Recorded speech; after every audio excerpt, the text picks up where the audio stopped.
Le Seigneur Jésus-Christ vous bénisse. Je vous salue tous dans le nom précieux de notre Seigneur Jésus-Christ.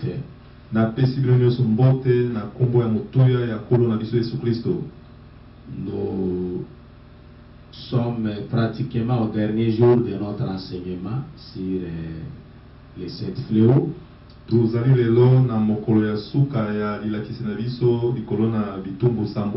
lire notre parole de Dieu dans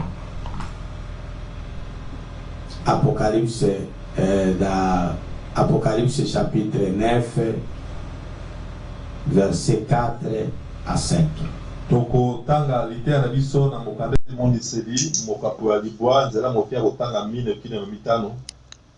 Il leur fit dire de ne pas faire de mal à l'herbe de la terre.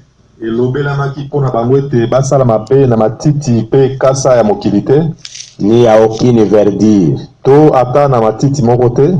ni à aucun arbre, mais seulement aux hommes qui n'avaient pas le sceau de Dieu sur le front.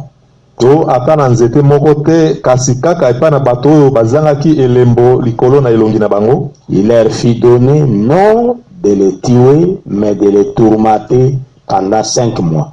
Et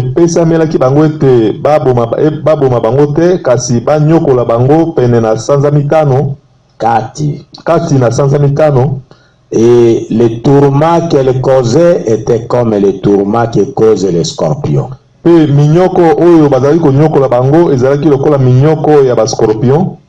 Quand il pique un homme.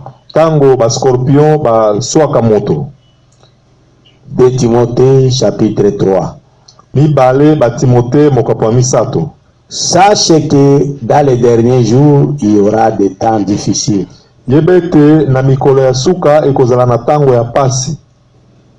Car les hommes seront égoïstes, amis de l'argent, fanfarons, hautains, blasphémateurs, rebelles à leurs parents, ingrats, irréligieux, insensibles, déloyaux,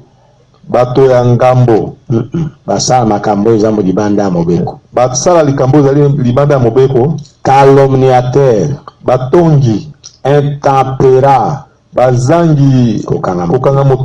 cruels, ennemis déjà des biens,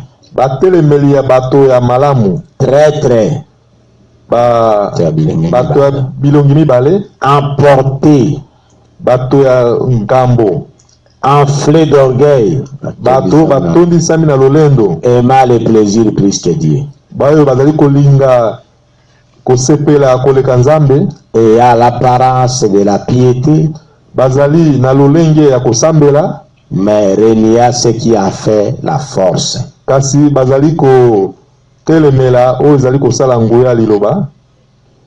Nguya ya kusambela.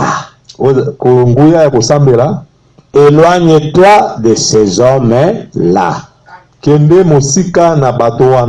le Seigneur Jésus-Christ bénisse la lecture de sa parole au nom du Seigneur Jésus-Christ. Amen.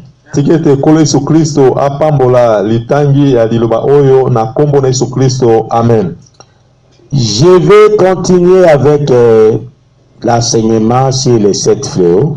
Nazali kokoba na lilakisi likolo na bitumbu sambo. Et je vais le terminer aujourd'hui par la grâce de Dieu. Pe na kosilisa ngo lelo na ngolu na Nzambe. Je vais parler d'un fléau qui est censé frapper ces derniers âges de l'Église. Nazali koloba likolo na etumbu moko oyo esengeli ebeta ekeke oyo ya suka lingomba. Et ce fléau-là, c'est ça, les sauterelles qui se trouvent dans Apocalypse chapitre 9. Pe etumbu wana ezali ba mabanki oyo bazwami kati na moniseli mokapo ya libwa. Beaucoup déjà, quand vous lisez la Bible, vous pensez qu'il y aura un temps où on verra des sauterelles venir avec des dents comme des dents de lion, piquer les gens.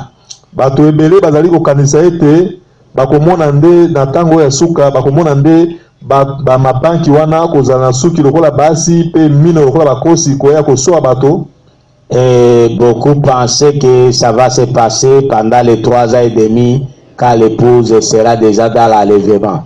Pe ebele bazali kokanisa ete likambo wana ekosalema tango ya konetolama, tango mwasi libala kozala kati na konetolama. Pendant les 3 ans et demi, pendant que l'épouse est déjà dans l'enlèvement. Na tango na eleko ya mbula misato na ndambo, tango mwasi libala azali na kati na konetolama. Ce n'est pas à ce moment-là. C'est maintenant que ce fléau-là s'abat. Et ça va s'accumuler davantage.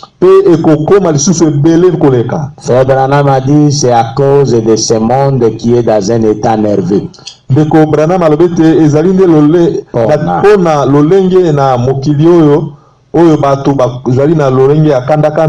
C'est ça qui amène le mental déjà à devenir presque fou. Ça amène le mental. Et c'est ce qui va les amener à ce niveau-là. Ils vont commencer à s'imaginer comme s'il y a des sauterelles qui ont des dents comme des dents de lion et des cheveux comme des cheveux de femmes qui viennent pour les piquer. Bango bakokanisa ete bazali komona nde lokola ba mabanki oyo bazali koya na mino lokola bakosi pe basuki lokola basi nde bakoya kosoa bango. Ce ne sera pas ça. Ekozala yango te. Frère Branham a dit c'est là dans l'union invisible de l'épouse de Christ. Ndeko Branham alobi yango na kati ya liteya na ye kosangana ya mwasi libala oyo mona na kate kosangana oyo mona na kate ya mwasi libala ya Kristo. Prêché le 25 novembre 65. Eteyami mokolo ya tukumi bale na mitano sanza zomi na moko mobutuku motoba na mitano. Paragraphe 113. Nzela mokia kotanga kama moko ya zomi na misato. Écoutez frère Branham. Yoka ndeko Branham. Tout ce qui arrive c'est vient accomplir l'Apocalypse. Nyoso ezali kokoma ezali nde kokokisa emonis mokanda emoniseli. Vous suivez ça? Tout ce qui arrive. Bozali kolanda yango nyoso ezali kokoma. C'est pas tout ce qui arrivera. Ezali te nyoso ekokoma ka mikolo ezali koya. Tout ce qui arrive maintenant. Oyo ezali kokoma sikoyo vient accomplir l'Apocalypse. Eye kokokisa mokanda emoniseli. Nous verrons peut-être ça cette semaine. Tokomona yango tango mosusu na katikati ya poso oyo. Alors que ces choses idées makambo ya somo. Na tango oyo makambo ya somo qui ne sont pas des choses naturelles. Oyo ezali peza makambo oyo emeseni bato ya mokili bameseni na yango te bamona na miso boye te. Ce sont des choses spirituelles. Ezali makambo ya molimo. Qu'il faut que les gens crient aux rochers et aux montagnes. Ezali kosala ete bato baganga epai na bangomba mabanga pe bangomba et tout pe nyoso et de tomber sur eux. Ete ekweya likolo na bango.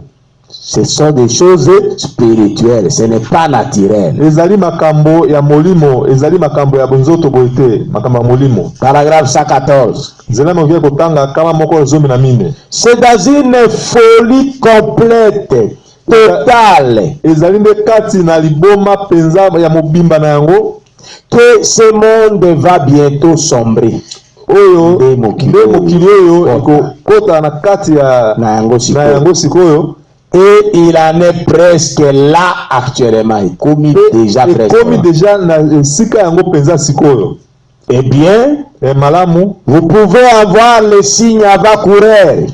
okoki kozwa elembo komona elembo liboso te makambo wana ekoma.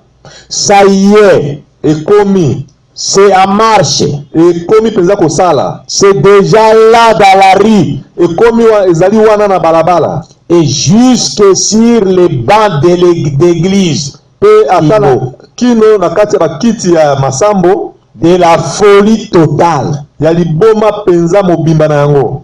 Ils font des choses qu'un être humain civilisé ne songerait pas à faire. Bazali kosala makambo ete moto penza na lolenge ne malamu boye akoki kosala yango te. 115. Kama moko na zomi na mitano. Regardez ce que Hollywood a fait à la femme. Tala oyo botala oyo Hollywood basali likolo na mwasi. Regardez ce qu'il est, ce qu'il en est. Pe botala oyo yango ezali. Hollywood a dépouillé la femme de ses vêtus sacrés. Alongolaki mwasi bilamba na ye ya malamu. Nous pourrions continuer encore longtemps. Vous voyez? Toyi kokoba lisusu mikolo ebele likolo na yango bomoni 116.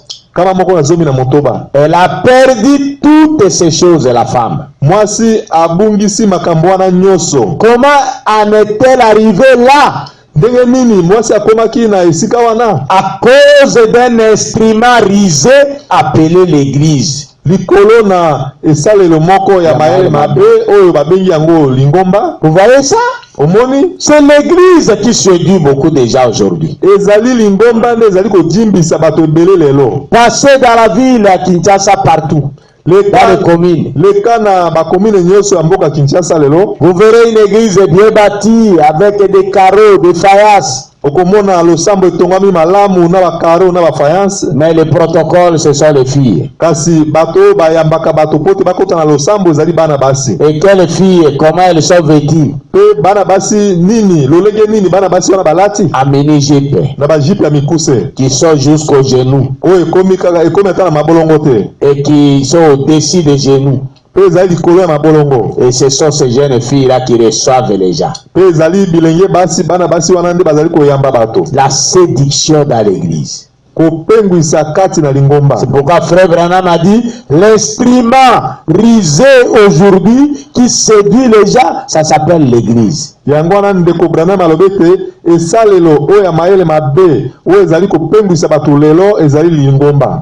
Tout comme il y en avait un dans le jardin d'Éden. Lokola pe ezalaki moko kati na lokola pe sale lo moko bongo ezalaki na jardin d'Éden. Une personne risée, moto moko ya mayele mabe, le diable est entré dans l'église. Satana akotaki kati na lingomba. Akotaki kati na lingomba. Tout comme il l'avait fait dans le jardin d'Éden. Lokola asalaki kuna na elanga na Eden. Et il a usé des moyens de séduction pour l'entraîner là-dedans. Et asalaki mayele mabe pona kozimbisa pona kotia na kati na makambo wana. Pona kokota kati pona komema Eve. Pona komema Eve kati na mabe. Elle est séduite. Ajimbisa maki. La femme pense mwasi azali ko banza ete asisi malobate. Ce n'est pas volontairement qu'elle est dans l'erreur. Ezali penza na tina na ye moko posa ezali te pona posa na ye nde azali kati na libunga 117 kama moko na zomi na sambo. Ce n'est pas volontairement qu'Ève a mal agi. Ezali na posa ezalaki na posa na ye tende Ève asalaki mabe. Elle ne l'a pas fait délibérément nako. Asalaki yango Ève asalaki yango na côté mais elle kasi ye asilisi malobate. La Bible dit dans 2 Timothée, 1 Timothée 3. Biblia ezali koloba na moko ba Timothée misato. Elle a été séduite. Ajimbisamaki. Et séduite, ce n'est pas quand vous le faites délibérément. C'est quand on use des moyens de séduction pour vous amener à le faire. Basaleli lolenge ya kozimbisa pona komema okosala yango. Nous allons dans la prédication être conduits. Tozali kokende na kati ya litea mosakoli kokambema. Nous allons voir encore ce que le frère Branham a dit là-bas. Tokomona lisusu oyo ndeko Branham alobi kuna. Être conduit, prêcher. Kokambema eteami mokolo le 7 décembre 65. Mokolo ya sambo sanza zomi na mibale mobutuku motoba na mitano. Paragraphe 330. Nzela mokia kotanga kama misato na tuku misato. Oh Dieu, oh Nzambe, fais que je parte, Seigneur. Salete na kende nkolo. Ne me laisse pas derrière Jésus. Kotika ngai te sima na Yesu. Ne me laisse pas derrière Jésus. Kotika ngai sima te Yesu. Fais que je parte avec toi, Père. Je ne veux pas rester ici sur cette terre pour regarder cette tribulation qui arrive. Je ne veux pas rester ici au milieu de cette démence. Maël Bulungani.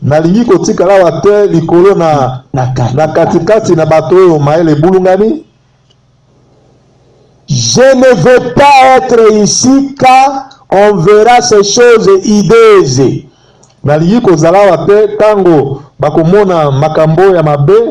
Les gens qui perdront la raison, Maël.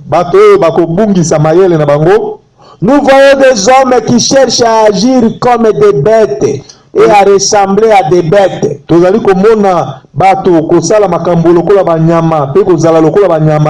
Et les femmes qui cherchent à ressembler à des animaux.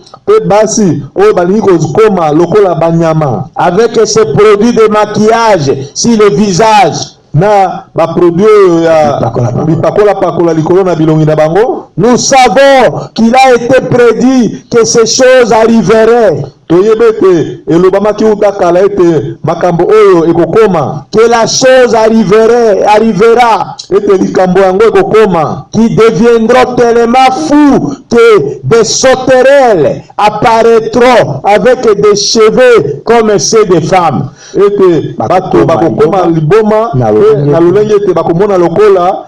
Mabanki bakoya na basuki lokola basi bakomonana basuki lokola basi pour tourmenter les femmes pona kotungisa basi et des dents comme celles de lions pe ba mino lokola mino ya bakosi et les choses que tu as dites. Pe makambo oyo yo lobaki. Il y aura une détérioration complète des facultés mentales des gens. Pe ekozala na kobebisama ya mutu epai na bato. Kobebisama ya maele ya bato na mutu na bango ekobebisama. Bato bakokoma lokola maele na bango ezo na place na yango te. Nous voyons que ça se prépare en ce moment. Tozali komona te ezali kobongisama na tango oyo. Seigneur, Kolo, aide-nous. Sungabiso, redonne-nous la pensée sensée de Jésus-Christ. Pesabiso lisusu likanisi oyo ezali na tina ya Yesu Kristo. Notre Seigneur. Kolo na biso. Nous allons toujours à la même prédication. Tokende kaka na litea wana moko. Paragraphe 332. Toujours être conduit. Kaka litea mosakoli kokambema zela mokia kotanga kama misato tuku misato na mibale. Nous t'aimons et nous voulons que notre tempérament,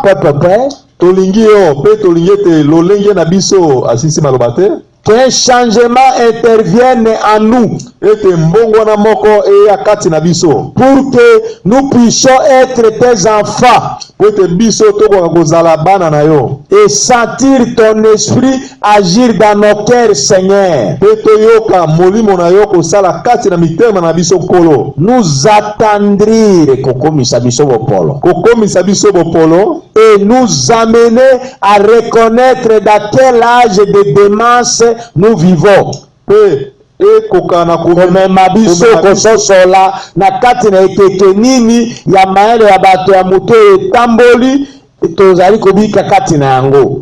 Accorde-le au Dieu. sala yango oyo nzambe. Quand nous voyons des jeunes femmes tellement prises dans la totalité, dans la toile du diable, tango tozali komona bilenge basi bazomi penza kati na motambo ya satana, des jeunes hommes avec un esprit perverti, bilenge mibali na maele ebulungani molimo ebulungani, des enfants toxicomanes, bana oyo baomela badrogue, ils fument la cigarette, bazali kobenda makaya, ils boivent, bazali komela masanga, ils sont immoraux, bazangi botosi, immorale, bato bazobika makambo ya bosoto, bato bazobika makambo ya bosoto, l'Éden de Satan, Eden ya satana. Vous voyez ça? Omoni yango? Et nous descendons dans 339. Tozali kokita na kama misato tuku misato na libwa. Toujours être conduit. Kaka na lite ya mosakoli kokambema. Ces choses hideuses qu'on voit apparaître sur la terre,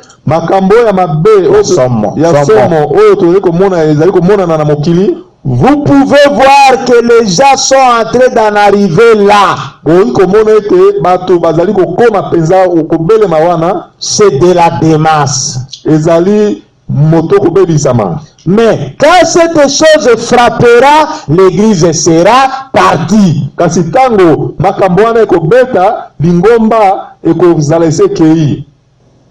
Vous voyez ça? 340. Kama misato na tukumine. Oh Dieu, oh Nzambe, fais que nous soyons là-bas. Salete bisoto zalakuna na koneto lama. C'est la prière que j'adresse à ce grand être surnaturel qui est dans cette salle ce soir. Ezali nde libonde o nazali ko sala epana ekela monene o azali na kati no sika na poko alelo. Vous voyez? Frère Branham a prié le Saint-Esprit. Ndeko Branham azali ko sambela molimo santo. Il ne priait pas Jésus homme qui est à la 7e dimension. Azali ko sambela Yesu motote azali na etando ya sambo. Non. Il dit ça au paragraphe 340. Nanzela mokia kotanga tuku misato kama mine. Kama misato na tuku mine. Il dit oh Dieu, c'est sa prière. Fait que nous soyons là-bas. C'est la prière que j'adresse à ce grand être surnaturel qui est dans cette salle ce soir. Ezali libondeli o nazali ko salela ekela moya monene oyo azali awa na poko alelo na salle oyo na salle oyo na poko alelo. Écoutez, c'est qui cet être là? Il continue. Ezali nani ekela mwana? Il continue à Kobi. Le glorieux Christ qui détient toujours la vie éternelle. Je te prie, ô Christ, oh Christ, alors que je suis ici, les yeux ouverts, en train de regarder l'église que tu as rachetée par ton sang. Oh Dieu, ne permets pas qu'un seul d'entre nous soit perdu. Nous voulons être en règle avec toi. Alors purifie-nous, ô Seigneur, de toutes mes iniquités, de toutes nos iniquités, ôte nos péchés et ces choses. 341. Nous t'avons vu guérir nos malades. tomonaki yo kobikisa babeli na biso et même ressusciter nos morts. ata kosekwisa bakufi na biso. Ils sont revenus à la vie par la prière. Bazongisamaki na bomoi na nzela ya mabondeli. Et nous avons vu toutes ces choses arriver, Père. Pe biso tomonaki makambo wana nyonso kokokisama tata. Maintenant, ramène-nous à la vie. Sikoyo zongisa biso na bomoi spirituellement. Na molimo, ramène-nous à une prise de conscience de la vie éternelle par Jésus-Christ. Zongisa biso na tiete na koyeba makambo ete Seigneur tozabomo ina seko kati na Yesu Kristo. Accorde ceci, Père. Pesa yango tata. Je remets tout entre tes mains. Nazongisi nyonso kati ya maboko na yo. Au nom de Jésus-Christ. Na kombo na Yesu Kristo. Amen. Amen. Vous voyez ça, l'église? Omoni yango lingomba? Quand vous êtes dans la vérité, tango yo zali kati na solo, Dieu fera que la parole de Dieu, même celle que vous n'avez pas encore lue, Nzambe akosala ete liloba na Nzambe ata oyo nano yo tanga te, puisse toujours venir confirmer la vérité que vous avez. Et atango nyonso kondimisa solo oyo zali na yango. Je suis en train de vous enseigner sur la prière de notre Père qui est dans les cieux. Nazali kolakisa bino likolo na libondeli ya tata na biso zali na likolo. Je dis que c'est le Père que nous adorons, c'est le Saint-Esprit. Nalobaki ete tata oyo biso tosambelaka ezali molimo santo qui est dans nos cœurs. Ce n'est pas Jésus homme qui est dans les trônes. Frère Branham vient de le confirmer encore avant sa mort. Le 7 décembre 1965. Dans la prédication être conduit, il dit: oh Dieu, fais que nous soyons là-bas. C'est la prière que j'adresse à ce grand être surnaturel qui est dans cette salle ce soir. epai na ekelamu oya molimo oyo azali awa na ndako oyo na poko ya lelo. Le glorieux Christ, Kristo oyo akembo qui détient toujours la vie éternelle, oyo azali kosimba kango nyonso bomoi ya seko. Voilà le Dieu que nous adorons. Merci Seigneur Jésus pour la révélation bénie de ta parole. Vous voyez ça, église? Frère Branham a dit: qu'est-ce qui va amener le monde dans cet état-là de démasse, de perte de mémoire?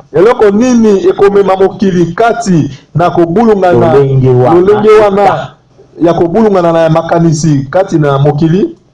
La perte de mémoire. Moto azali kola maele bulungani. Moto azali kola maele bulungani. Azali ba isu makambote. C'est ce qu'on appelle la démasse. Moto abulungani azali koyeba su makambote. C'est ce qui va amener le monde à arriver au point de voir comme si les sauterelles avec des dents comme les dents de lion sont venus pour les piquer.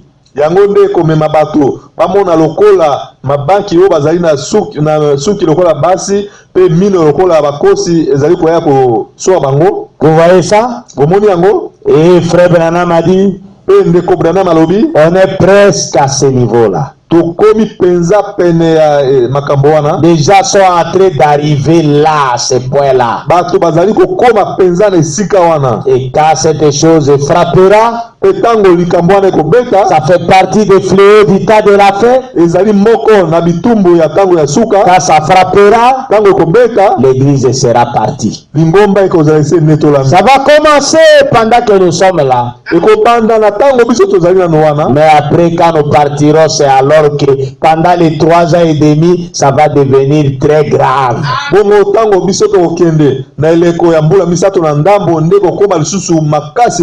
Amen. Amen. Lisons encore quelque chose dans Christ révélé dans sa propre parole.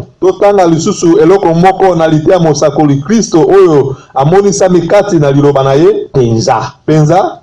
Christ est révélé dans sa propre parole. Kristo oyo amonisami kati na liloba na ye penza. Prêché le 22 août 65. Eteyami mokolo ya tuku mibale na mibale sanza mwambe mobu tuku motoba na mitano. Paragraphe 19. Nzela mokia kotanga zomi na libwa. Et de voir cet âge nerveux dans lequel nous vivons. Pe komona lolenge ya ekeke oyo ya kanda oyo biso tozali kobika kati na yango. Je pense que les bandes de la semaine dernière vous révéleront les choses horribles. Nakanisi ete babande ya poso oyo euti koleka ekolakisa bino makambo penza ya somo dont nous parlerons un de ces jours. Oyo tokosolola likolo na yango moko na mikolo oyo. Lorsque nous pourrons trouver un endroit assez grand. Tango tokozwa esika moko monene. L'ouverture de ces derniers fléaux qui seront déversés sur la terre. Kofungwama ya bitumbu oyo ya suka oyo kosopama likolo na mokili. Ou plutôt de ces coupes. To ba malozi wana. Du déversement des coupes kosopama ya malozi et de sept tonnerres pe bakake sambo et ces spectacles horrifiants qui vont apparaître sur la terre. Pe makambwana ya somo oyo kokoma na mokili. Paragraphe 20. Nzela mokia kotanga tuku mibale. Les hommes, les gens d'aujourd'hui, bato ya lelo sont présentement dans un tel état de névrose. Bazali penza na lolenge wana ya mutuko baluka. Le monde entier. Mokili mobimba. Vous voyez ça? Bomoni yango? C'est l'état de névrose qui fait tout ça. Ezali nde lolenge ya mutuko baluka nde ezali kosala yango. Et nous descendons au paragraphe 22.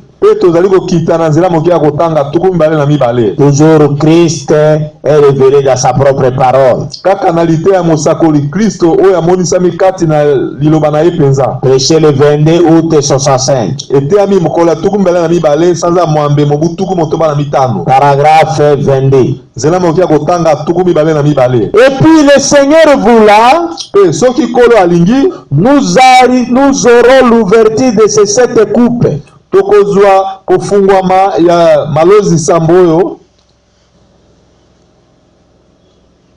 Et que nous montrerons ces choses horribles. Pe tokolakisa makambo ya somo au bout d'un certain temps. Na mwa tango moko. Simana tango moko. Les hommes seront tellement fous bato bakozala penza na liboma qu'ils s'imagineront voir des fourmis de la taille d'une montagne.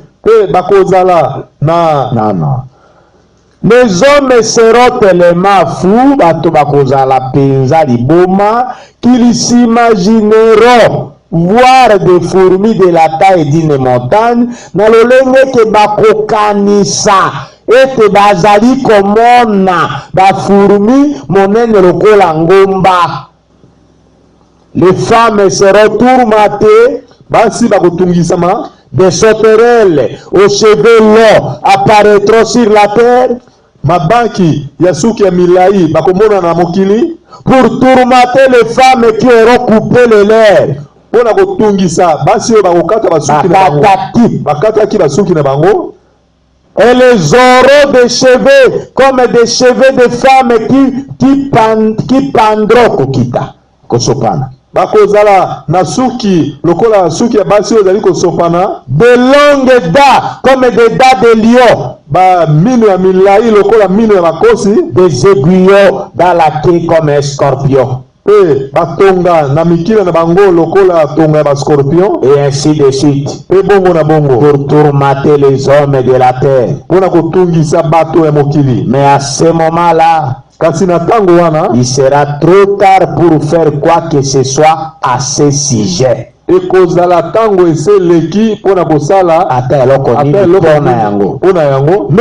à règle tout de suite. Voyez-vous? Du tourment à peu près. Vous voyez ça, église? Qu'est-ce qu'il y a? Ça va arriver que les hommes perdent totalement leur mémoire. C'est ce qu'on appelle la démasse.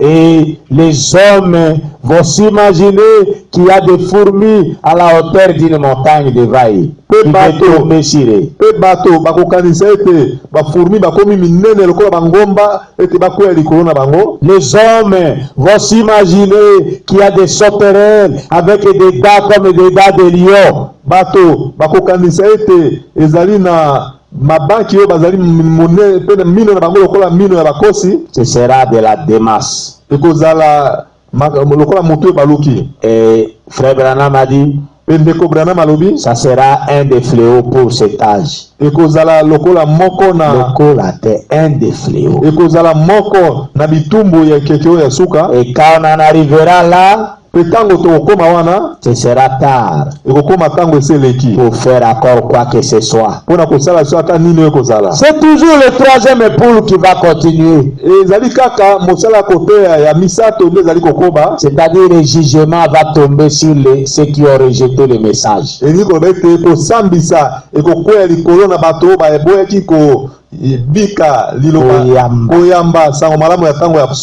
Dans la prédication, le seul lieu d'adoration auquel Dieu a pourvu.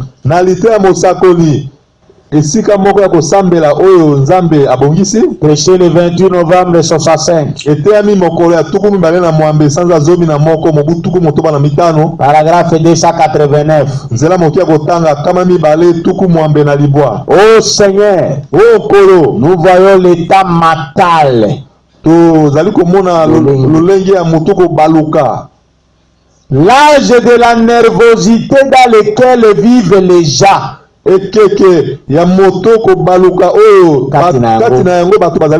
Cela leur fait perdre la raison, Maël.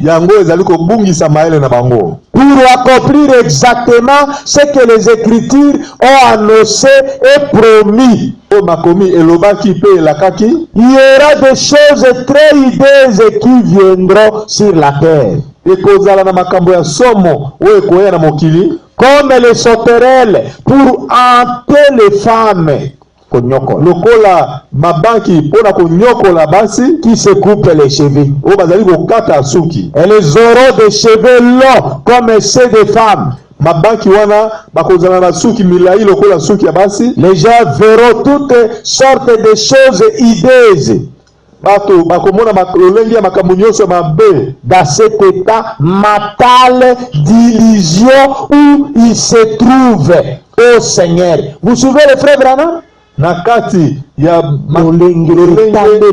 lolenge ya makanisi oyo bebisami kati na yango bango bazali. Ô Seigneur, ô Nkolo, et ils crieront aux rochers et aux montagnes. Pe bakoganga likolo na bangomba pe mabanga minene.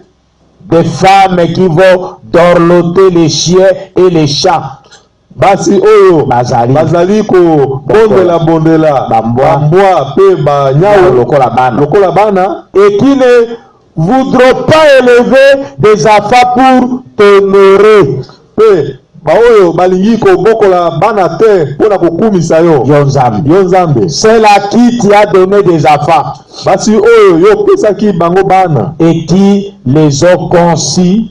Pe oyo ba boti bango. Elle les abandonne dans la rue pour qu'ils agissent comme ils veulent, ces enfants-là. Le phénomène shegi. Il n'est pas étonnant que tu aies dit, Seigneur, en allant à la croix, alors ils se mettront à crier aux rochers et aux montagnes de tomber sur eux. Bongo bango bakobanda koloba na ba mabanga minene pe bangomba pe kwea likolo na bango. Kama mibale tukulibwa. Nous voyons toutes les autres choses converger vers l'état présent. Tozali komona makambo wana nyonso kokende na tango ya sika. Nous voyons les Écritures être confirmées. Prouvé kondimisama. Et juste comme nous voyons cela, Seigneur, te voyant de nos yeux être manifesté pour un jour, komona yo na miso na biso komonisama mokolo moko. Il y aura un enlèvement et nous verrons la manifestation de cette parole. Car le Fils de l'homme viendra sur les nuées de gloire avec ses 16 anges.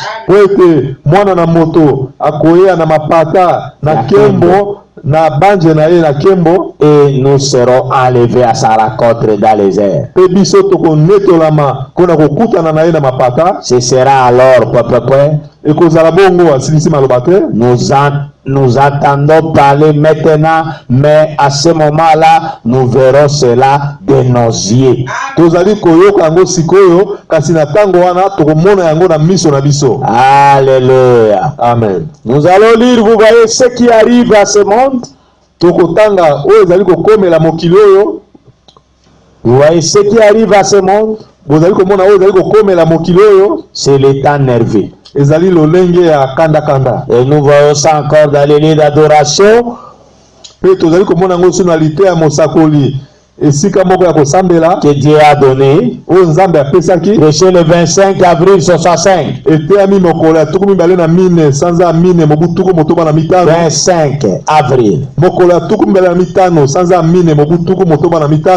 65.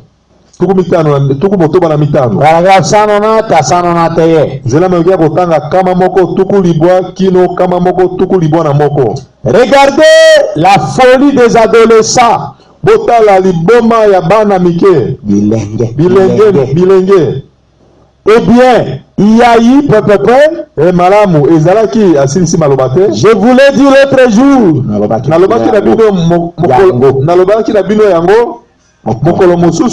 Ils avaient fait une enquête là-bas dans les écoles de l'Arizona où j'habite.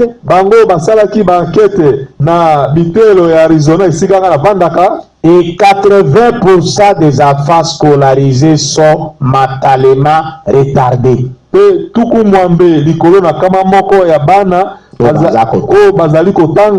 Bazali maele na bango ebungisami ezongisima na bango tezana se maele na bango ezongisima ezana aje na bango tezana se. Et leurs enfants à eux, qu'est-ce qu'ils seront? Bana wana bakozala lolenge nini? Il ne peut plus y avoir une autre génération. Nous sommes à la fin. Jésus a dit que ces choses allaient arriver. 191. Regardez toutes ces télévisions et tout. Toute cette fiction mabanzo qui se met en place. J'ai prédit qu'il viendra un temps où les gens seront complètement, totalement fous. Nazali koloba liboso te makambo ekokisama ete kokoma na tango moko oyo bato bakozala penza bato ya maboma. Le monde sera comme ça. Mokili ekozala bongo. La Bible parle de spectacles idées comme ils en montrent aujourd'hui dans les films. Biblia ezali koloba oui na makambo oya somo oyo kosalema ndenge moko emonanaka na filme. Les œufs d'un genre de créature préhistorique maki ya bato moko maki lokola oyo ya tango liboso ya kalakala maki munene ndenge baolakisa na bafilme qui aurait vécu dans la terre pendant des milliers et des milliers d'années. Oyo ebikaki na mokili na bakiasa oyo bambulo eleka qui éclose et qui fait apparaître quelque chose. Oyo ezali kopasuka pe ezali komonisa eloko moko kobimisa eloko moko. Ça c'est bien peu de choses. Yango ezali kaka makambo mike à côté de ce qui va se produire. Pene na oyo talela oyo ekokoma. Quand l'enfer va s'ouvrir et que le diable sortira avec toutes ses affaires mystérieuses. Tango lifelo ekofungwama pe satana akobimisa makambo nyonso ya somo. Des femmes basi asilisi malobate ou des sauterelles avec des cheveux comme ceux des femmes. to mabaki na basuki lokola suki ya basi, et des dents comme celles de lion. pe mino lokola mino ya bakosi. Oh, le monde sera complètement, totalement fou. Oh, mokili kozala penza na mobimba nango liboma. On est presque maintenant. On y est presque maintenant. Tokomi wana sikoyo. Il s'en faut d'un degré à peine. Seigneur kaka moi degré moko to kota katina. Moi degré moko poto kota katina yango. Le frère Branham a dit ça quand à 65. Pe ndeko Branham alobaki tango nini na mubutuko motoba na mitano. Et maintenant nous sommes à 2020.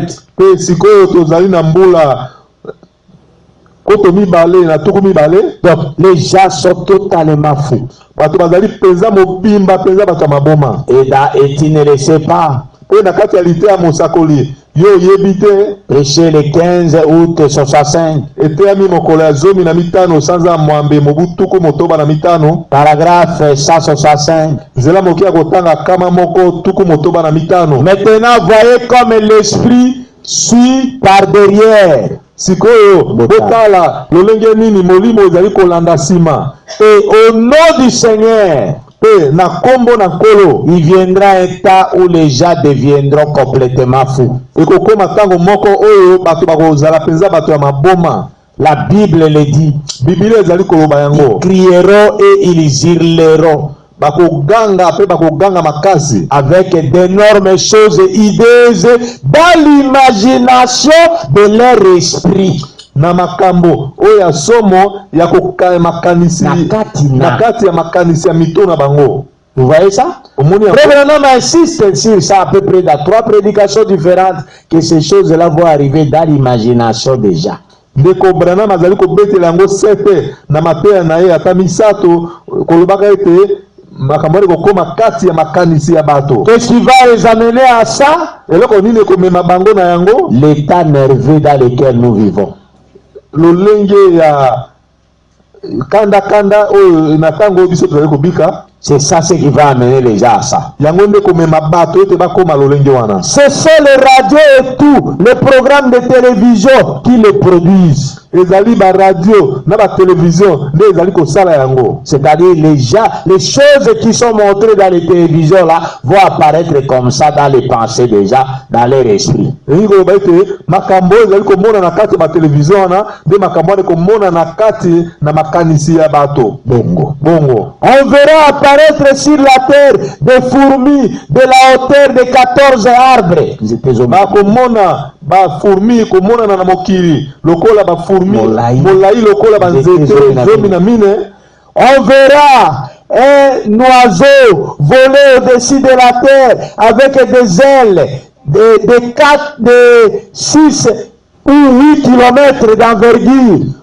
Tokomona bandeke kopimbwa na mokili na mapapu molai ya kilometre motoba to mwambe kopimbwa na mokili. Et les gens verront ça. Pe bato bakomona yango. Ils crieront. Bakoganga. Ils hurleront. Bakoganga makasi. Et ils imploreront miséricorde. Pe bakosenga ngolu. Mais ce sera les fléaux. Kasi ekozala nde bitumbu. Attendez que je prêche sur ces fléaux qui vont s'ouvrir. Bozela nate ya likolo na bitumbu oyo ekofungwama. Amen. Amen. Vous voyez ça, église? Bomoni yango lingomba. Vous voyez là où nous allons? Le paragraphe 170 toujours de tu ne le sais pas. Nzela mokia kotanga kama moko tuku sambo na litea mosakoli. Yo yebite. Et tu ne le sais pas. Yo yebi yango tele. Yo yebi yango te. Et il a dit qu'on verrait des choses horribles sur la terre. Mosakoli alobakete tokomona makambo penza ya somo na mokili. Des sauterelles avec des cheveux comme les femmes. Ma banki na basuki lokola suki ya basi, des cheveux longs, basuki ya milai, pour tourmenter les femmes qui ont coupé leurs cheveux. Pona ko tungisa basi oyo bakataki basuki na bango, des dents comme des dents de lion, mino lokola mino ya bakosi, et un dard dans la queue comme les scorpions. Pe tonga moko na mikile na bango lokola tonga ba scorpion. Elles tourmenteront les hommes pendant des mois. Bako tungisa bato pene na basanza. basanza. Attendez seulement qu'on arrive à l'ouverture de ces fléaux et de ces sceaux. Bozela kaka tokoma na kofungwama ya malozi wana pe ya bilembo wana et de ces 7 tonnerres. Pe ya bakate sambo wana. Regardez ce qui arrivera. Botala oyo kokoma. Oh frère, oh bandeko mibali, vous faites mieux d'aller à Goshen pendant qu'il est encore temps d'aller à Goshen. Ekozala malamu mpona bino bokende na Goshen tango ezali nano te bino bokende na Goshen. Ne faites pas attention à l'extérieur ici. Bokeba na makambo ezali koleka libanda te. Qu'est-ce que j'ai voulu dire? Nini nangai koloba? Je vous ai dit nalobaki na bino que Goshen représentait dans la prédication la rédemption par la puissance. Ete Goshen ezali kolakisa kati ya lite ya mosakoli la rédemption par la puissance. Lisiko kati na nguya, que c'était quand l'église sera enlevée pour échapper à la grande tribulation de 3 ans et demi. Donc, c'est l'enlèvement qui représentait la Goshen pour l'église. Ete lingomba tango konetolama kati na mbula misato na ndambo lingomba nde kola pour échapper à la grande tribulation de 3 ans et demi. Bona kokima minyoko ya mbula misato na ndambo. C'est ça ce qui sera Goshen pour l'église. Yango nde kozala Goshen pour na lingomba. Mais ici à 65 ans Branham prêche. Kasi awa na mobutuku motoba na mitano tango ndeko Branham azali kotea. Il dit que Goshen c'est quoi? Alobi Goshen ezali nini? Courez à Goshen maintenant. Bokima na Goshen sikoyo. Or maintenant là, ce n'est pas l'enlèvement. Zokande sikoyo wana koneto le mezalite. Et ce n'est pas l'enlèvement. Ezali na kati na koneto la matin na 65. Ezali kati na koneto la matin na 65. Mais et puis il n'y a pas encore la grande tribulation à ce moment-là qu'on doit fuir. Ezali nano na minyoko monene te oyo esengeli biso tokima. Na tango wana na 65. Na tango wana 65 esengeli biso tokima. Mais quand il dit fuir à Goshen maintenant, c'est quel Goshen? Kasi tango alobete bokima na Goshen sikoyo ezali Goshen nini? C'est en Christ. Ezali kati na Kristo. Pour fuir jugement temporaire de Dieu qui tombe maintenant. Ona kokima kosambisa ya mwa tango moke ya Nzambe oyo ezali kokwela mokili sikoyo. Et dans la prédication, la religion de Jézabel, pe kati ya lite ya mosakoli losambo ya Jezabel, prêché le 19 mars 61. eteyami mokolo ya zomi na libwa sanza misato mobutuku motoba na moko. Frère Branham a dit là-bas au paragraphe 171. Ndeko Branham alobi kuna na nzela moke ya kotanga kama moko tuku sambo na moko. Devant celui qui nous connaît tous. Liboso na oyo ayebi biso nyonso. Devant celui qui nous a ressuscité. Likolo na oyo liboso na oyo asekuisi biso. Asekuisaki biso. Afin que nous soyons son patrimoine dans le monde. Bote biso tozala bozwi na ye kati na mokili. Dans son église. Kati na lingomba na ye. Que les riches bénédictions de Dieu soient sur vous tous. Tikete mapamboli ya Nzambe ezala likolo na bino nyonso. Jusqu'à ce que nous nous revoyons. Notre prochain service, à ce que je sache, se fera au tabernacle dimanche matin. Le matin du dimanche de Pâques. Ensuite, je vais à pe na sima na kokende asilisi maloba te. De là j'irai dans l'Illinois. Na wana na kokende na mboka Illinois. Dieu vous bénisse. Nzambe apambola bino. Allez chacun à votre église. Bokende moto na moto na losambo na ye. Allez à ces bonnes églises. Bokende kati ya masambo wana malamu. Soyez tous de même cœur. Bozala bino nyonso peza motema moko. Tenez-vous à la parole de Dieu. Bokangama. Bokangama na liloba ya Nzambe. Vivez pour lui. Bopika pona Nzambe. Car des choses horribles vous attendent. Pote makambo ya somo ezali kozela bino. Souvenez-vous ça. Bokanisa yango. Alléluia. Amen. Ça c'est l'avertissement de frère Branham. Wana ezali kokebisa ya ndeko Branham. Des choses horribles attendent déjà. makambo ya somo ezali kozela bato. Il faut faire attention Esengeli bosala keba pour que vous puissiez échapper à ça. ote bino bokima na makambo wana. Il faut vous accrocher à la parole. Esengeli bino bokangama na liloba. Alléluia. Amen. Et je vais aller pour montrer cet âge énervé pendant les quelques 15 minutes qui restent. Pe nakokende kolakisa bino tango ekeke oyo ya mutuko baluka oyo ezali koya. Et Frère Branham a annoncé là-bas dans la religion de Jézabel qu'il va prêcher le dimanche du matin de Pâques au tabernacle dans son église. Pe ndeko Branham alakaki yango mokolo ya dans la religion de Jézabel. Que le dimanche et le matin de Pâques, il va prêcher dans son tabernacle, dans son église. Et moi aussi, je vous annonce que pour ce dimanche, demain après-midi, je vais prêcher sur la Pâque. Donc, nous arrêtons cet enseignement aujourd'hui sur le fléau. Pour commencer avec la série d'enseignements sur la Pâque, parce qu'on m'a dit que ce dimanche qui arrive, c'est la Pâque.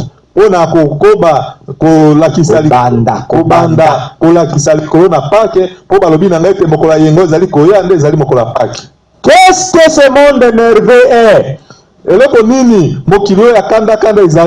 C'est comme quoi ce monde qui est énervé? Frère Branham a dit, ce monde qui est énervé, c'est comme quand vous voyez un lion qui est en train d'attaquer un agneau. Cet agneau-là, quand vous l'observez, il n'a pas encore vu le lion. Il sera dans un état de pression. Il sera dans un état, il est mal à l'aise. C'est ça l'état nerveux dans lequel ce monde se trouve. Tout ce que nous avons lu dans 2 Timothée chapitre 3, les gens seront intempérants, cruels, rebelles à leurs parents, irréligieux. Tout cela, c'est le signe avant-coureur du désastre ou de la destruction qui guette ce monde qui arrive. Et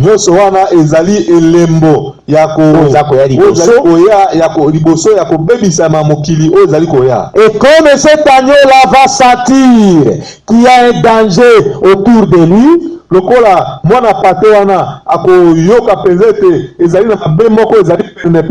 ce monde aussi est nerveux aujourd'hui à cause de sa destruction imminente.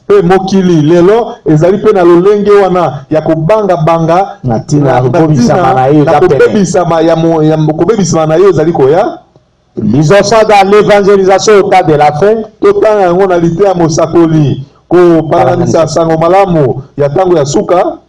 Prêché le 3 juin 62.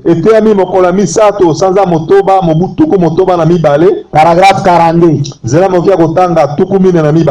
Comme ce dont je parlais ici il y a quelque temps. J'ai observé un agneau un jour. J'ai observé Natalaki.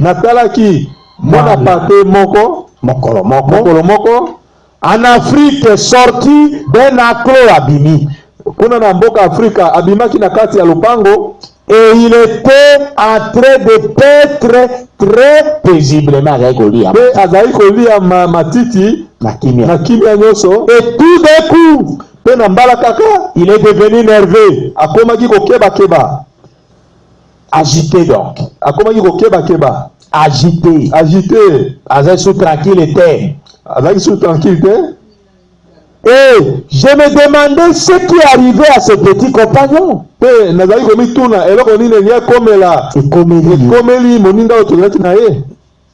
Petit compagnon de Agnoana, eloko ine komé Ndekoyo, Agnoana.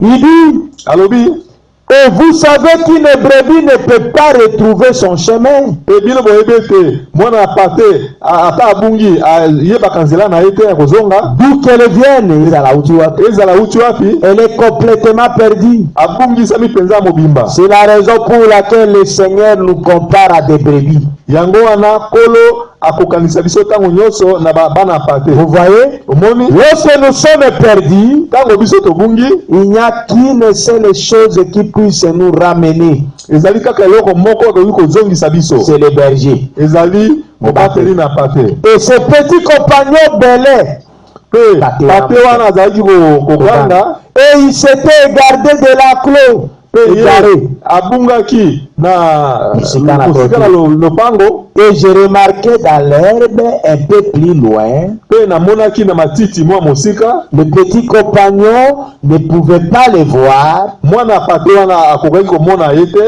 Un agneau ou une brebis ne sait pas son ennemi comme les autres. Mwana pate to pate ayebaka munguna na ye te lokola banyama mosusu, Comme un cerf ou quelque chose comme cela. lokola mboloko to nyama mosusu bongo. Mais il pouvait ressentir que la mort était proche. Kasi akokaki koyeba koyoka ete liwa ezali pene na ye. Et voilà qu'un lion arrivait en se glissant doucement. Il pouvait sentir la brebis, donc il s'approchait. Akokaki koyoka mwana pate pe ye kosi wana azali kobelema. Voyez-vous? Omoni Pour attaquer l'agneau. mpona kolanda mwana pate, mpona kolia mwana pate. Et le petit compagnon devenait nerveux, l'agneau. Pe mwana pate akomaki penza kanda kokeba. Et on ne pouvait voir pourquoi. Pe tokaki komona te mpona nini, mpona nini akomi boye.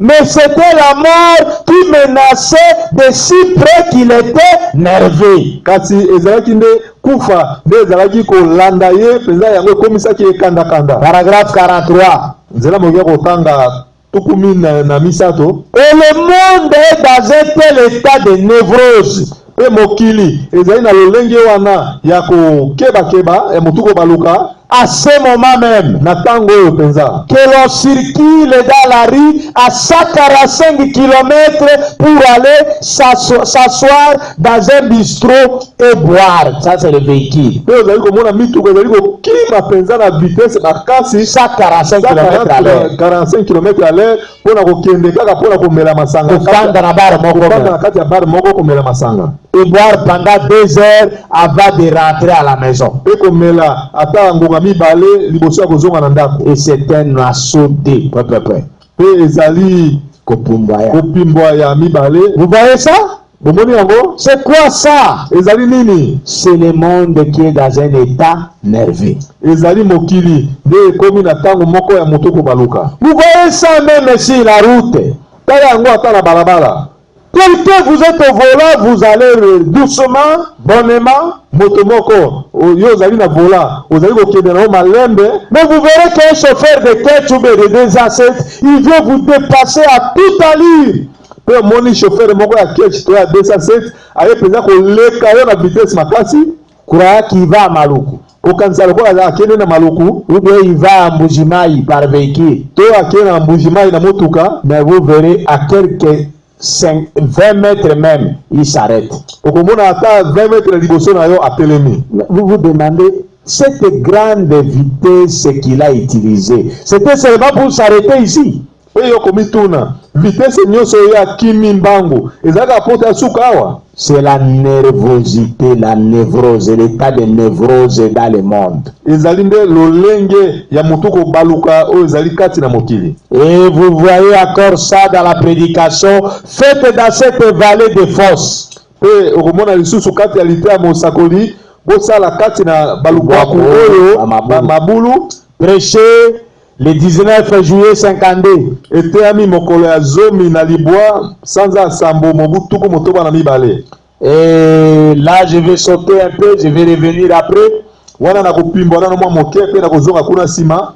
Et je vais lire encore quelque chose pour montrer l'état nerveux de ce monde. nakotanga lisusu likabo moko pona kolakisa lolenge ya mutoko baluka ya mokili. Vous voyez ça dans la prédication, écoutez-le. Okomona yango na kati ya lite ya mosakoli boyoka ye. Prêché le 22 mars 57. Eteyami mokola tuku mibale na mibale sanza misato mobu tuku mitano na sambo. Paragraphe 22 à 24. Nzela mokia kotanga tuku mibale na mibale tuku mibale na mine. Nous prenons 22. Tokozwa tuku mibale na mibale. Il y a quelque temps dans le fin fond de l'Afrique. Ezalaki na mwa tango moko kuna penza na kati ya mboka Afrika. Je lisais une petite histoire au sujet de nazali kotanga lisolo moko likolo na asilisi malobate. Observant un petit agneau au milieu des éleveurs. Kotalaka mwana pate moko pene pene kati na babokoli pate. Ce petit animal s'est retrouvé à un petit endroit. Nyamaona moke azwamaki na mwa esika moko boye en train de brouter de l'herbe. Azali kolia matiti. C'était tout aussi paisible kimia. Ezali penza kimia. Je l'observais à l'aide des jumelles. Nazali kotala ye na ba jumelles na ngai. Et pendant que papa et na tango oyo asilisi malobate, tout d'un coup na mbala moko le petit animal a commencé à devenir nerveux. Mwa nyama wana akomaki kokeba keba. Azawa asiliki, sous normal était, c'est ça nerveux. Évidemment, il ignorait pourquoi lui l'animal ne savait pas.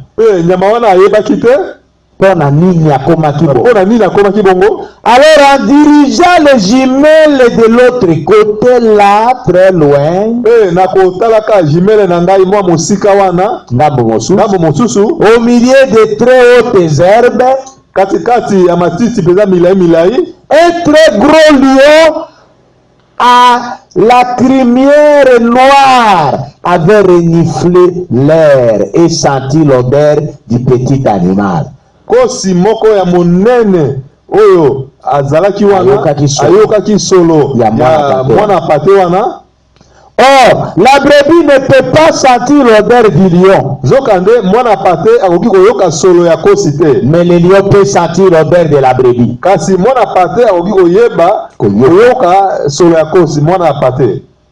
Mais le lion peut sentir l'odeur de la brebis. Et il approchait furtivement Namaël, très doucement. Le petit animal était devenu très nerveux.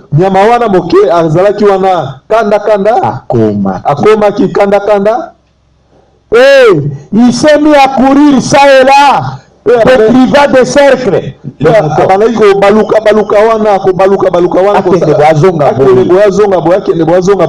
Kosakanate, ils ont quoi motabeli liboma agité. 23. Alors, en pensant à ceci, je me suis dit, considérez-la à peu près. Notre beau pays, l'Amérique, qui est représenté dans la Bible d'Apocalypse 13 comme un agneau.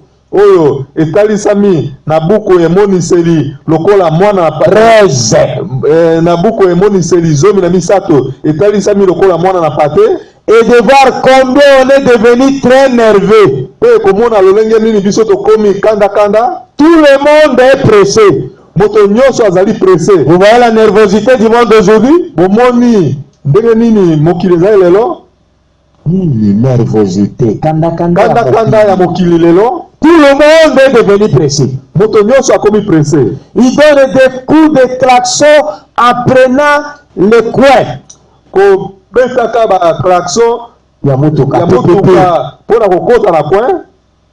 Dites-leur un mot et ils sont secs et vous coupez la parole.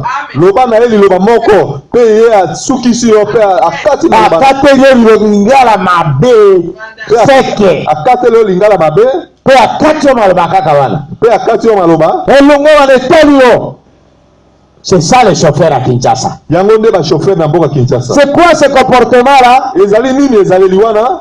Le monde est devenu nerveux. mokili ekomi kanda kanda, Les gens sont devenus pressés. bato bakomi pressé, Les gens sont devenus nerveux. bato bakomi kanda kanda. Écoutez ce que frère Branham a dit. Yoka oyo ndeko Branham alobi, Et ils vont descendre la rue et payer les amendes pour avoir dépassé la vitesse limite juste pour prendre un verre un petit moment.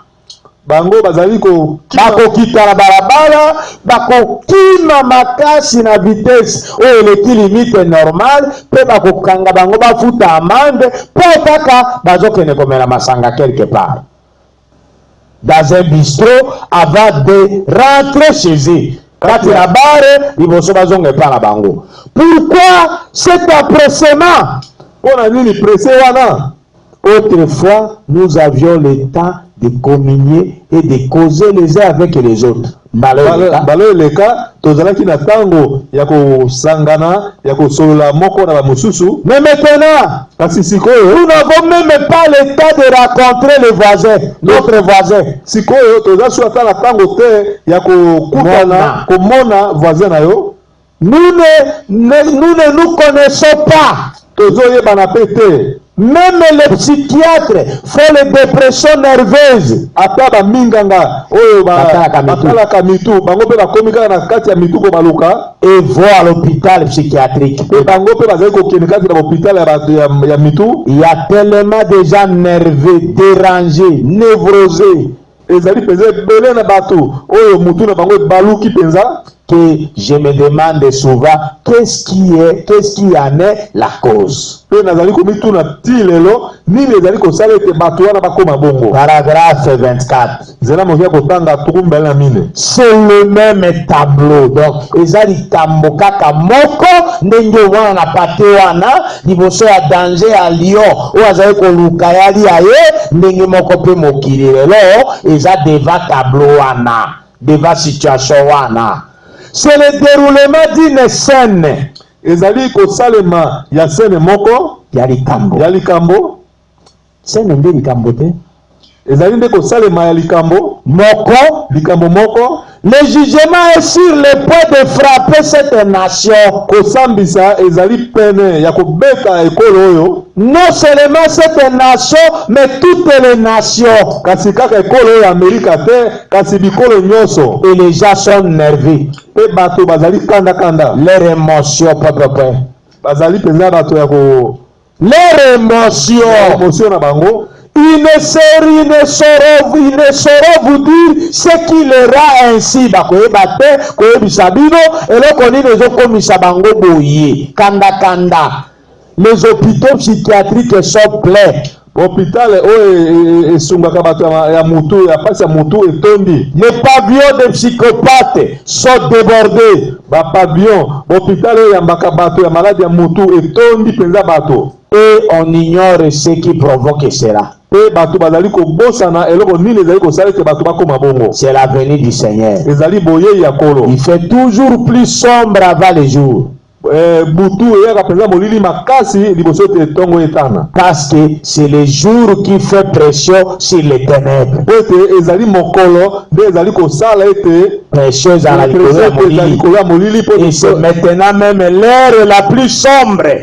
Ezali sikoyo nde tango ya molili penza makasi. C'est juste avant le lever du jour. Ezali penza pene te tongo etana. Alléluia. Amen. Vous voyez ça, église? Omoni yango lingomba? Qu'est-ce qu'il y a? Nini ezali? Les gens sont nerveux. Bato bazali kanda kanda. Mais frère Branham a dit. Kasi ndeko Branham alobi? Qu'est-ce qu'il a dit? Eloko nini alobaki? Il nous a dit alobaki na biso qu'il faut regarder à Jésus. Ete sengeli kotalela Yesu. Nous raisons ça dans cette vallée de fossés. Tokotanga kati ya lite ya mosakoli. Bosala kati ya lubwaku oyo mabulu. Prêché le 19 juillet 52. Eteyami mokolo ya zomi na libwa sanza sambo mobutu kumitano na mibale. Paragraphe 35. Nzela mokia kotanga tuku misato na mitano. Soyez respectueux maintenant. Bozala na botosi sikoyo. C'est dans votre bouche. Ezali nde na minoko na bino. Bon. Na monoko na yo. Votre confession donc.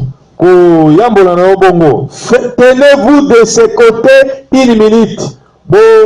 Boya moi mo esika moko moi de ce côté. Une minute. Boya epai oyo mwa minute moko. Laissez-moi prier pour vous maintenant. Botika ngana bondela pona bino sikoyo. Si Dieu m'a donné le pouvoir de briser les démons sur cette estrade, soki nzambe apesaki nga makoki ya kobuka milimo mabe kati na esika oyo etumbelo oyo, de libérer les névrosés, pona kokangola bato oyo mitwe baluki, de faire en sorte que les drogués et les toxicomanes, kosala ete bato oyo bamelaka drogue pe babangi, et que les cancers quittent, ete bakancer elongwa kati na bato. Certainement que c'est ce que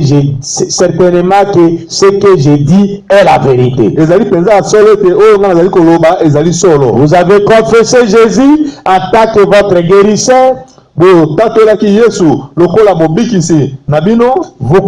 de tout votre cœur maintenant. Et puis avec toute la force que j'ai, j'irai de là-bas pour lancer un défi à ces ténèbres qui sont suspendues juste au-dessus de vous. nakokende wana penza kotelemela molili oyo etelemi wana likolo na bino. Alléluia. Amen. Qu'est-ce qu'il y a ce monde énervé? Eloko nini ezali kati na mokili oyo ya kanda kanda? Pourquoi ce monde énervé? Pona nini mokili oyo ezali kanda kanda? Et c'est à cause de la destruction qui est proche. Ezali tina na libebi oyo ezali pene. Comme cet agneau-là, il n'avait pas vu les lions, mais il sentait qu'il y avait la mort qui les guettait. Lokola mwana pate wana amonaki nano kosi te kasi amiyokaki na kati na yeke liwa ezalaki pene na ye. Et c'est alors qu'il était nerveux. Na wana ndi akomaki kanda kanda. Frère Branham a dit, il s'est toujours posé la question, pourquoi les gens sont nerveux, pourquoi les gens sont pressés. Et quand vous leur demandez, quand ils conduisent mal, ils vous répondent insolemment. Pourquoi ça? Ndeko Branham azali komituna tango nyoso pona nini bato bazali kanda kanda, pona nini bato bazali kotambola mbangu mbangu, pona nini bato bakomi mutuko baluka azali komituna. Et quand vous leur posez la question, ils vous répondent insolemment. Pe sango yo tune mutuna azali ko yanola yo penza mabe. Et frère Branham a dit c'est quoi? Pe ndeko Branham alobete ezali nini? C'est le même tableau que cet agneau-là avait devant les lions. Ezali kaka lolenge moko lokola mwana pate wana azalaki pene azalaki liboso na kosi. Mais nous les enfants de Dieu, nous ne pouvons pas entrer dans cet esprit-là du monde. Kasi biso bana na nzambe esengeli biso te tokota kati na molimo wana ya mokili. Nous sommes appelés à ne pas vivre sous pression. Biso to bengami ete to bika te na kanda kanda. Na c'est attention. Na c'est attention. Frère Branham a prêché une prédication intitulée Laissez échapper la pression. Ndeko Branham ataki litere moko pesaki moto na litere ya ngwete tika pression eleka. Tika pression eleka. Yes, je vais lire ça prêcher le 13 mai 62. Na kotanga yango ndeko Branham atei yango mokolo zomi na misato sanza ya mitano mobutuko motoba na mibale. Paragraphe 45 à 48. Nzela mokia kotanga tuku mine na mitano kino tuku mine na mwambe. Tout le monde ça devient vraiment un âge de névrosé. Et comme il pensait que moko ya bato mituko baluka. Tout le monde est sous tension. Bato nyoso bazali sous tension. Sous tension c'est quoi? Vous parlez à un frère, vous voyez, il vous répond déjà avec un ton nerveux. Sous tension ezali nini? Olobi na ndeko mobali moko omoni ya bandiko yanola na lolenge moko akanda kanda. Alors que vous lui parlez calmement. Zokande yo zali koloba na ye malembe. Vous ne comprenez pas c'est quoi? Ozali kokososo na te ezali nini? Il est sous tension. Azali penza na se attention. Et nous ne sommes pas appelés à vivre sous tension. Pe biso to bengami te to bika sous tension. Le monde est appelé à vivre comme ça. Mokili e bengami e bika bongo parce qu'ils n'ont pas un abri. Ils n'ont pas un refuge. Ils sentent qu'il y a la mort qui les guette, qui est imminente. Ils sentent que leur fait arrive. C'est comme frère Branham a dit. Quand il y a la mort d'un pécheur. Il dit quand un pécheur meurt, c'est comme un cauchemar. Tango moto masuma kufaka ezaka lokola ndoto ya somo. Vous voyez le pécheur en train de crier, Jokomona mosumu kiona bandiko ganga, il est en train de dire voilà, on est en train de me pourchasser. koloba o tala bazali kolanda mbangu. Mais frère Branham a dit lorsqu'un saint meurt, Ndeko Branham azali koloba ete tango kasi tango mo santu akufaka, or les saints ne meurent pas mais ils dorment. zokande ba santu bakufaka pe kasi balalaka. Frère Branham a dit c'est comme un sommeil doux. Ndeko Branham abete ezali lokola pongi moko ya pete, Un sommeil doux, calme. pongi moko ya kimia. Il fait un songe comme s'il est dans un endroit meilleur. Azali kolota lokola azali esika moko malamu. Il n'y a pas quelque chose qui lui fasse peur. Ezali eloko ya kobangisa ete. Et c'est comme ça que nous devons être même quand nous sommes sur la terre. Pe ezali lolenge wana nde esengeli biso tozala tango tozali na mokili. Si vous êtes agité maintenant, mon frère, ma soeur, faites attention de ne pas être sauvé. Soki ozali agité sikoyo sala keba ete obikisama te. Parce qu'à votre mort, vous serez aussi agité comme ça. Po ete tango ya kufa na yo okozala pe agité bongo. Vous allez crier, ah! Yokoganga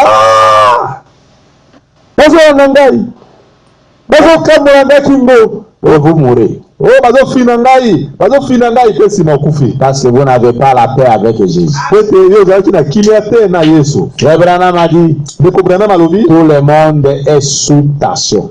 moto nyonso azali sous tension. On n'en a pas de temps. Tango ezali te. Et cette tension nerveuse s'accumule au point que ça brise les choses. Pe tension wana ezali kokende kino ezali kotondisama kino na kobuka makambo. Ça amène les gens à garder rancune quand ils sont rembarrés. Ezali komema bato ete bazala na kunya na motema Tango bamemami. Quand ils sont rembarrés vivement. Tango bamemami penza na lumbangu À dire des choses qui n'ont pas l'intention de dire. ya koloba makambo oyo bazali na posa ya koloba yango te. Vous voyez la pression? Omoni pression? La nervosité, la pression amène les gens à sortir des paroles qu'ils ne pouvaient pas dire. Kokoma kanda ezali komema bato baloba bayanola makambo oyo esengeli na bango te ete bayanola. Et cela fait quoi? Ça les amène à garder rancœur. Pe ezali kosala nini? Ezali komema bango ete babomba mwa kanda Dans le cœur. kati na mitema. Il est calme extérieurement, mais dans le cœur, il garde rancœur. Na kotala eboye azali kimia kasi kati ya motema abombi kanda. C'est cet âge ici. Ezali ekeke oyo. Qu'est-ce qui fait ça? Eloko nini ezali kosala yango? C'est la pression. Ezali pression. Écoutez paragraphe 46. Yoka nzela mokia kotanga tuku mine na motoba. Eh bien, Malamu. tout le monde est coupable. Moto nyonso akwesami. J'en suis coupable. Ngai pe nakwesami. Na yango. Nakwesami na yango. Vous en êtes tous coupables. Bino nyonso pe bokwesami. Na yango. Bokwesami na yango. Bokwesami na yango. Nous faisons des choses sous pression. Tozali kosala makambo sous pression. Tout ça makambo na lombango, oza à l'aise thème, ozo sala kandengo wana. C'est ça sous pression. Nous faisons des choses sous pression. Tozali kosala makambo na lombango, des choses qu'on ne ferait pas dans d'autres circonstances. Makambo oyo esengelaki te kosala yango. Esengelaki te kosala yango. Makambo to sengelaki kosala yango te soki oza na situation mosusu oyo anormal. Mais osali yango quand même. Ainsi, il y a trop de pression qui s'accumule aujourd'hui. Bongo na bongo ezali na makambo ya lombangu penza oyo ebele oyo esangisami lelo eza kotondisama lelo eza kobakisama oyo ezali kobakisama lelo. Je pense avant d'aller plus loin, nakanisi ete liboso etenaki na mosika, je peux dire ceci. nakoloba boye. Je crois que c'est l'ennemi qui vient et qui exerce cette pression. Nandimi ete ezali monguna nde azali koya kosala ete kosala makambo mbangu oyo ezala. Je crois que c'est le diable. Nakanisi ete ezali Satana. 47. tukumine na sambo. Et nous savons que la venue du Seigneur est proche. Toyebete boye ina kolo ebelemi. Et la Bible dit que dans les derniers jours, le diable rôderait comme un lion rugissant. Bible ezali kolobete na mikolo ya suka Satana ako baluka lokola kosi konguluma. Et s'il peut vous amener à être sous pression, le diable, soki ekosala ete Satana akoki komema yo te okoma pe makambo likolo à vous empresser, ya kokoma presse, à écraser quelque chose, vous prendre des décisions, vous prendrez des décisions que vous n'auriez pas prises si vous étiez assis et y avez réfléchi. Okokaki kozwa mokano o sengele kozwa te soki ofandaka pe obanza likolo nango liboso. 48 tukumine na mwambe, il y a environ 3 ans, j'étais à une partie de chasse et j'avais un guide indien.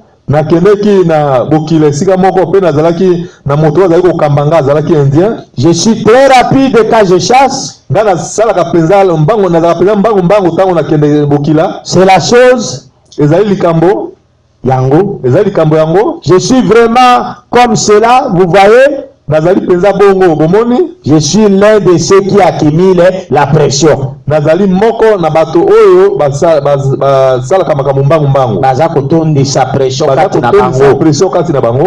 nous devons prier pour que nous puissions sortir de cette pression-là. Et nous allons maintenant lire dans le prophète Élisée. La prédication, le prophète Élisée, prêché le 23 juillet 54.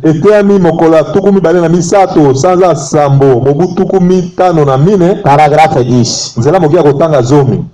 Eh bien, ils se sont précipités sans même avoir consulté Dieu. Na bongo bango bakeleki penza na lombangu kozanga ete batuna ta nzambe. Et après 7 jours, sima mikolo sambo. Eh bien, la réserve d'eau était épuisée. Ça, c'était le roi de Juda, Josaphat, et le roi d'Israël qui sont allés pour combattre. Ils ont pris le roi de Moab pour aller combattre les Philistins. Wana izalaki Josaphat mokonzi ya Yuda na mokonzi ya Israel bakiko senga rafora mokonzi ya Moab, bakiko senga rafora pa mokonzi ya Moab bababundisa ba Philistins, bakene kobundisa ba Philistins. Et leur provision à nous après 7 jours de marche était épuisée. Pe sima mikolo sambo ya kotambola mayo bango balengelaki esilaki. Et on dirait que c'était pratiquement leur fin. Eh bien, c'est ce que nous faisons. Parfois, nous nous emballons quelque part sans penser à Dieu.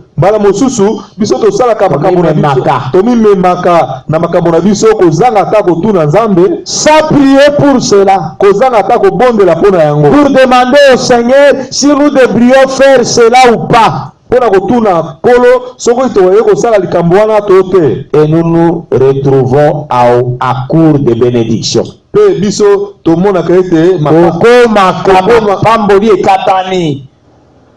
Vous ne faites pas attention. Vous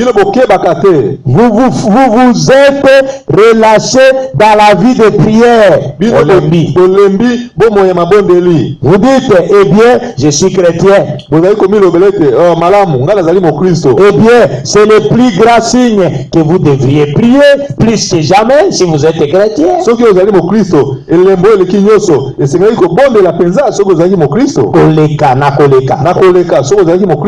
Lisez la Bible chaque jour. Priez chaque jour.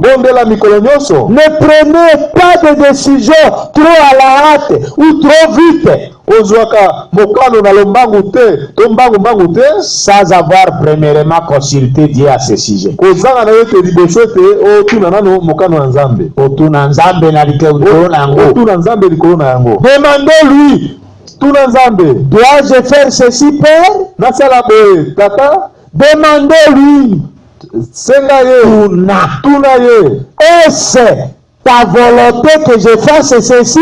ezali nde mokano na yo ete nasala boye. Alors voyez ce que le Saint-Esprit vous dira. Bongo tala oyo molimo santu akoloba na yo. Il peut ne pas vous donner une vision, Akoki pe tango mosusu kopesa ye limono na te, mais il vous parlera d'une façon ou d'une autre kasi ye akosolola na yo na lolenge moko to mosusu pour vous faire savoir mpona koyebisa yo yango. si vous êtes sincère Soki ozali penza sembo et que vous le lui demandiez. pe soki yo osengi ye yango. Amen. Amen. Qu'est-ce qu'il y a, Église? Eloko nini ezali lingomba? Nous devons nous remettre à Jésus. Esengeli ntango nyonso tomipesa epai na Yesu. C'est lui qui doit nous faire sortir de cette pression. Ye nde akobimisa biso na kati ya lolenge oyo ya kanda-kanda. Et je vais terminer ça dans l'évangélisation au temps de la fin. Pe na kosilisa yango na lite ya mosakoli kopanganisa sango malamu ya ntango ya suka. Prêcher le 3 juin 62,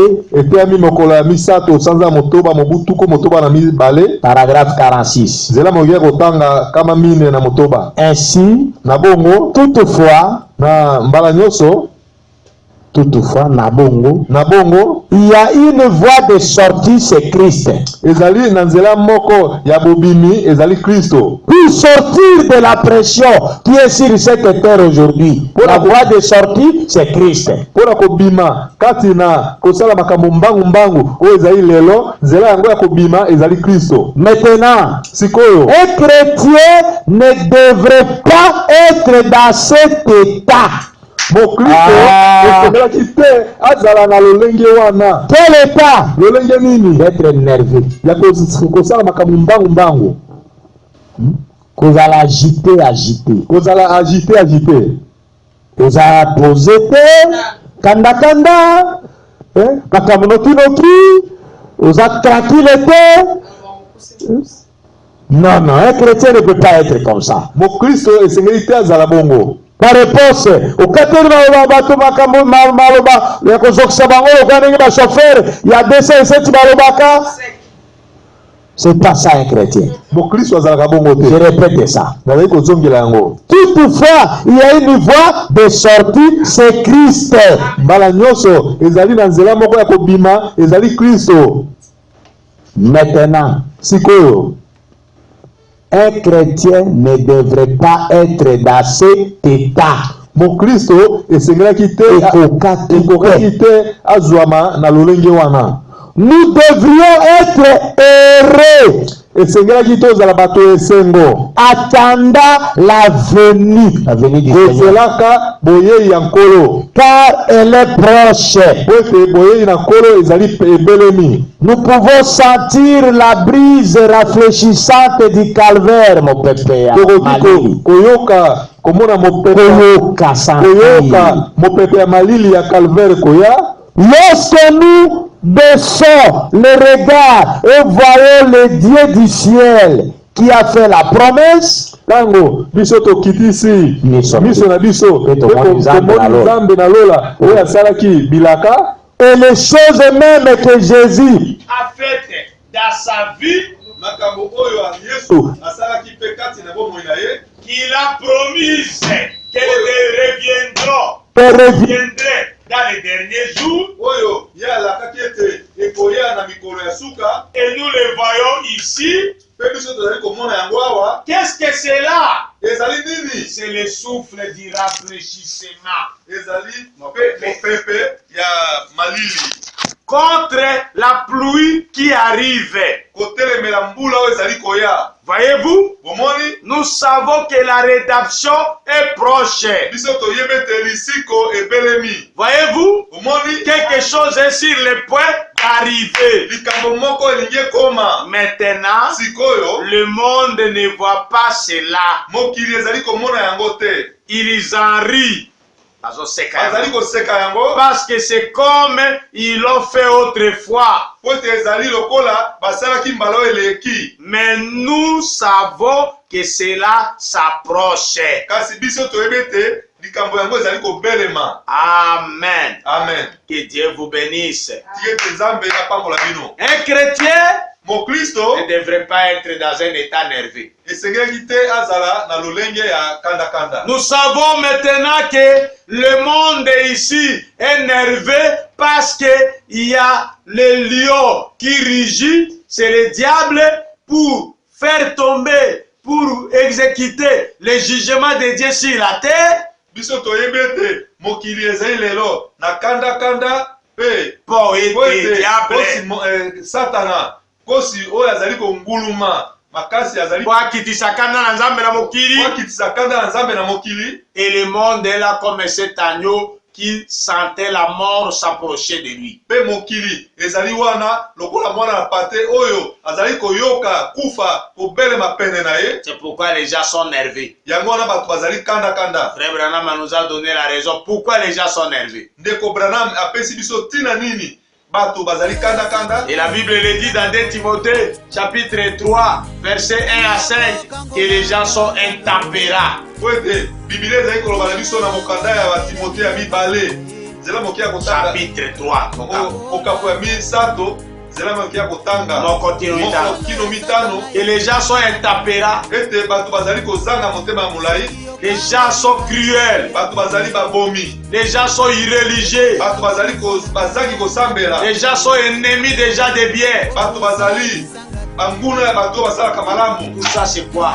Nyonso wana ezali C'est nini? l'état de ce monde Ezali lolenge ya mokili oyo. qui sent sa destruction s'approcher. Oyo mokili oyo ezali koyeba komona mpenza suka nango kokoma. Mais frère Branham a dit, Kasi ndeko Branham alobi un chrétien ne devrait jamais être dans cet état. mokristo esengelaki te azala na lolenge wana. Nous devons recevoir le souffle rafraîchissant du calvaire. Esengeli biso tozwa mopepe oyo ya kimia oyo ezali kouta na calvaire. Et nous devrions nous réfugier à Jésus-Christ. Mpe esengelaki biso tokende kobombama epai na Yesu Kristo. Écoutez, Église, Boyoka libomba. même s'il y a des fléaux qui s'abattent sur la terre aujourd'hui, Ata soki ezali na bitumbu oyo ezali kokwea kati na mokili lelo. après le coronavirus, il y aura encore des fléaux qui vont venir sur la terre. Nsima ya coronavirus ekozala susu na bitumbu oyo ekoya na mokili. Nous devons être tranquilles Esengeli tofanda et kimia. nous devons regarder à Jésus. Po ete esengeli biso totalela nde Yesu. Notre salut se trouve à Jésus-Christ. Lobiko na biso ezwami kati na Yesu Kristo. Que Dieu vous bénisse. Ete Nzambe apambola bino. Prions. Tobondela Nzambe. Seigneur Jésus, merci parce que tu es merveilleux pour nous. Nkolo Yesu matondi po tozali malamu mpo na biso. Tu nous aimes beaucoup. Yo olingi biso mingi. Tu nous as parlé, tu nous as conduit tout au long de cet enseignement sur ces fléaux. Yo olobaki na biso, yo okangaki biso na kati ya milakisi nyonso mobimba oyo ya bitumbu nsambo. Et aujourd'hui, nous sommes arrivés à la fin. Mpe lelo biso tokomi na suka. Aide-nous à être posés. Sunga biso ete tozala pose. Que nous puissions être de véritables chrétiens. Ete biso tokoka kozala bakristo ya solo. Que nous ne puissions pas être agités avec le monde. Kasi biso tozala bato te ya kozala agite elongo moko na mokili. Parce que le monde est agité parce qu'il est sans Christ. Po ete mokili ezali agite mpo bango bazali kristo. C'est pourquoi ils n'ont pas de paix. Yango wana mokili ezangi kimia. Mais toi, tu nous as dit que tu nous donneras la paix que le monde ne peut pas nous donner. Kasi yo olakaki biso ete okopesa biso kimia oyo mokili ekoki kopesa biso yango te. Pourquoi tu es appelé Jéhovah Shalom? Yango wana obengami yawe ya kimia, opesi na kimia. Tu es le donateur de paix. Tozali mopesi na kimia. Et notre paix, c'est d'avoir Jésus-Christ dans nos cœurs. Mpe kimia na biso ezali nde kozwa Yesu Kristo kati na mitema na Afin que biso. cette parole puisse rassurer chacun de tes enfants. Tika ete liloba oyo ekoka na kopesa kimia kati ya bana na yo. Et afin qu'ils puissent savoir que réellement, c'est toi notre Dieu qui est notre rempart. Sala ete bana na yo baleka na kososola ete yo Nzambe nde ozali mobateli na biso mpe ekimelo na biso Et tu es notre protection. mpe ozali kobatelama na biso. Merci Seigneur. Matondi nkolo Te le demandons pour ta gloire. tosengi ye mpo na nkembo na yo Au nom du Seigneur Jésus-Christ, na nkombo na nkolo Yesu Kristo. notre Dieu bien-aimé. Nzambe na biso molingami. Amen. Amen. Noka ya kala kala Yesu nga Nzambe o. Ata salela nanye Natalie panayo Nyoka na motako Dale sanga Naye na yo Nzambe Obombanga Pene na yo Nzambe Elikiananga Naye na yo Nzambe Nipatianga kingo